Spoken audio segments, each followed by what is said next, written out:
Welcome back to Hall of Fame College Football Podcast. I'm your host, Jason Watkins, back with a friend of me, Mr. Bryce Pinson. And if you love college football, you are definitely in the right place. So before you forget, smash the red subscriber button, like our videos, and don't forget to ring that bell so that you don't miss one moment of the Hall of Fame College Football Podcast. We don't even know what's going to happen with it. Obviously, let's talk a little bit about the Big 12. That West Virginia, the Backyard Brawl game with West Virginia. And listen, I hadn't thought a whole lot of West Virginia. I hate their receivers now. I mean, I saw so many stupid drop balls, and they still should have won that game. I don't think Pitt's as good as they should, definitely not as good as they were a year ago. Of course, they lost the best receiver in the country. They lost one of the best quarterbacks in the country, a Heisman finalist. They shouldn't have been. That being both said, teams lost their quarterback. What a game! Well, but yeah, and they both brought in USC transfers or at some point they were USC guys. Yeah. So whatever. So anyway, West Virginia had this game. They're driving again. JT Daniels throws the ball. I mean, it couldn't have been a better throw. The kid gets it in his hands, and it goes over his head and gets returned. But what was it? Oh, let me get that kid's name. I had it written down here too. So MJ Devonshire returns it 52 yards for a touchdown, puts them ahead. It ends up being the difference in the game. Now, they go down there and he throws a 40-yard dart on fourth down with 20 seconds left or so, and it looked like a touchdown. They called it a touchdown. Turns out he didn't catch the ball. Ball game. What a game, though. This is the only loss of the weekend. Sorry. This is the only loss of the weekend for the Big 12, although the rest of them pretty much played cupcakes. But I got to say, it was a pretty good showing for the Big 12 all the way around. Even Kansas, listen. All the way around. Even Kansas. We'll get to Oklahoma State. But anyway, not all the way around. Okay, yeah, well, not all the way around. Now, I will say about that, Spencer Sanders was named Offensive Player of the Week because of that game. They definitely didn't have the Defensive Player of the Week. I can tell you that because they gave up 44 to Central Michigan. So all this garbage about they probably got the next best defensive coordinator in the country. No, they didn't. No, they didn't. No, they didn't. Stop Central Michigan. What's going to happen when you play Michigan? And they didn't lose their defensive line, which was the biggest thing about that defense a year ago. They didn't lose it. They have that defensive line. They did not. Listen, man, 44 points to Central Michigan. What are you going to do when you get Oklahoma and their guys? What are you going to do when you got to deal with Deuce Vaughn and guys like, and even Bijan Robinson and guys like that? I mean, I got to tell you, man. Hey, let me jump back. I don't see it. Virginia. I screwed up because you said all the way around it was a good showing, and I want to touch on that game too, man.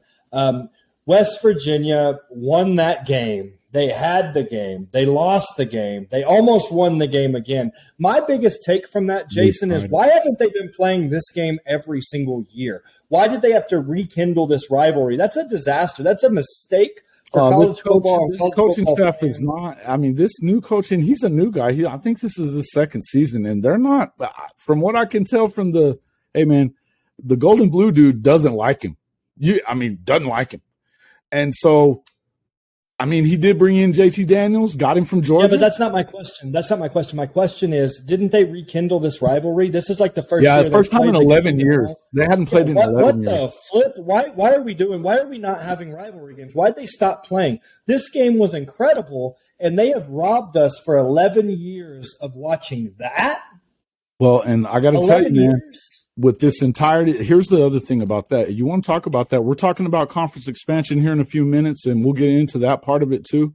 There's some things that are, with all these moving around in conferences and stuff like that, we lost the Nebraska-Oklahoma series for a long time. They've played the last couple of years. They're going to play again this year. But I don't know how much some of these, look at A&M and Texas haven't played since A&M left for the SEC. They will be again, obviously, now that that Texas is coming back into the SEC.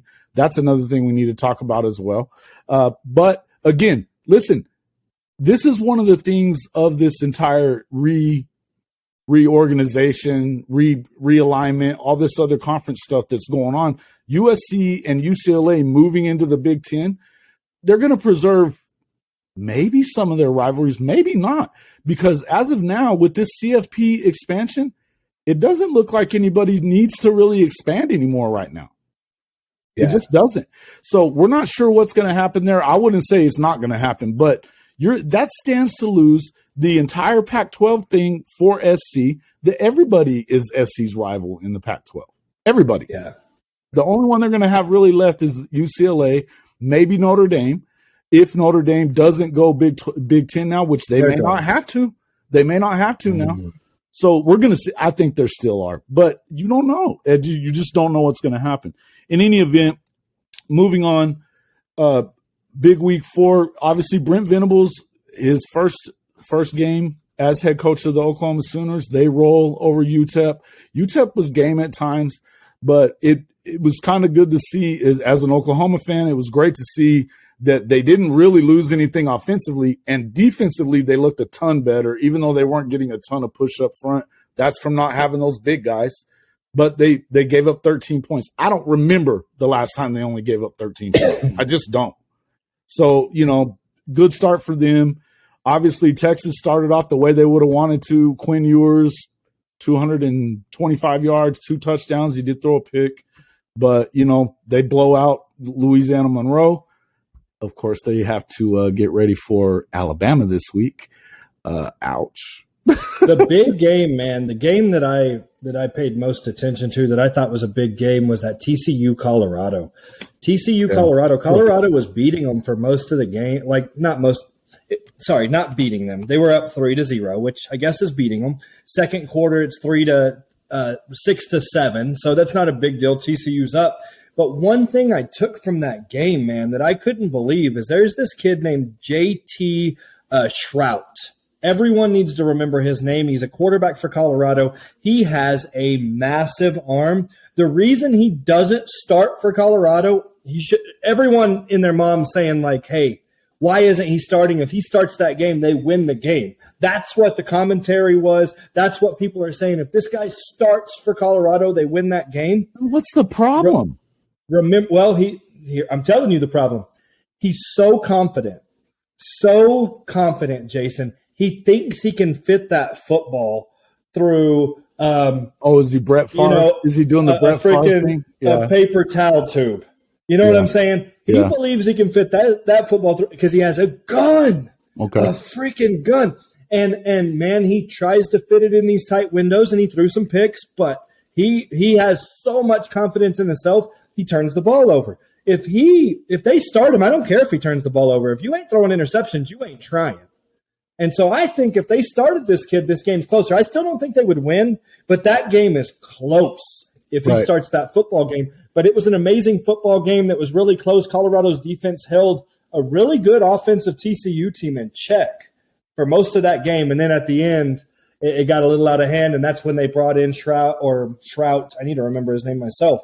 But that's when they brought him in, and that's whenever people were like, whoa, where's this kid been? Right. Well, I think game. The other big, obviously all these other ones were expected wins other than maybe, and not even probably this one, but Kansas.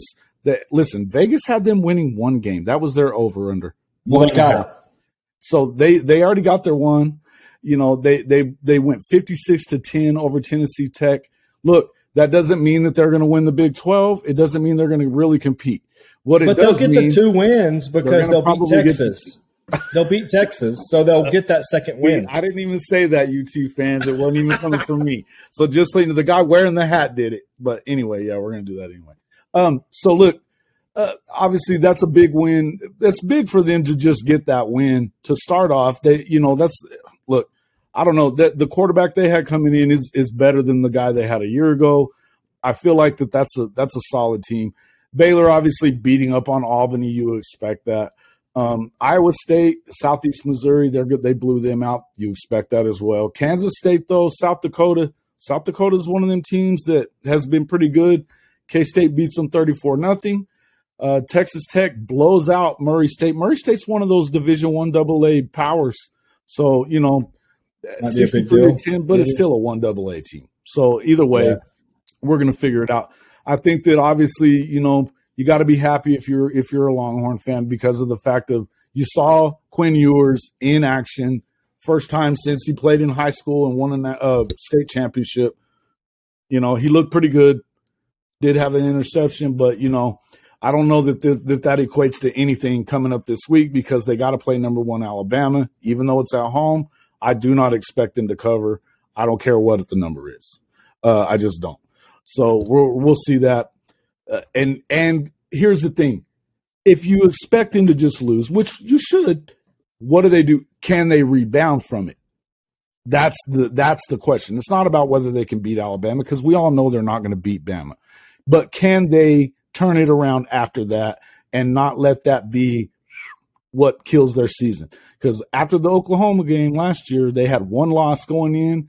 They didn't win again for a month and a half. So, I mean, what are they going to do when they have to deal with adversity, which is coming Saturday? Period. It's coming. So we'll figure that out. Obviously, hey, listen, there's a lot more to talk about, in the Big 12. I think overall it's a good week. Unless you're Oklahoma State, I don't know how you're really excited about what you did. I just don't know how you can be.